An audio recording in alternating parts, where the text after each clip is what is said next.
whether people got sick from the vaccine. So it's 95% effective for not getting symptoms or getting sick.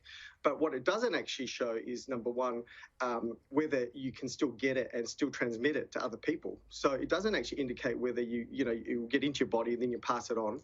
And it doesn't indicate, for example, how long the vaccine will last. And we don't have that data at the moment. So a lot of that stuff is worthwhile watching what happens in the UK and getting more information before. And we've got several other sort of horses in the race at the moment. So it's great that we can actually watch and see what happens here. See what happens, yeah. Okay, just finally, there's some help. So it's great because we'll be able to observe what happens. We've got time to sort ourselves out for a very new vaccine, which is quite amazing technology. And essentially, they'll essentially be test driving this new vaccine for us, and we'll get to make sure that everything goes to plan. So the Brits are guinea pigs?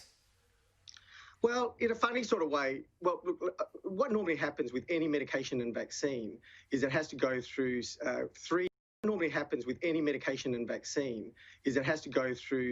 three major phases of trials. The last, which is the biggie, is where they tested on tens of thousands of people, which is what has just happened recently with all the major vaccines you've been hearing about. But there is this thing called a phase 4 of the evaluation of a medication, any medication or vaccine. And that's not this vaccine, it's anything, where essentially it goes out into the community and it's used much more widely. And, it's really then that you really get to see to make sure that if there's any sort of problems, to make sure that it works as well as they claim and that it will hopefully have much longer effects. I'm picking up some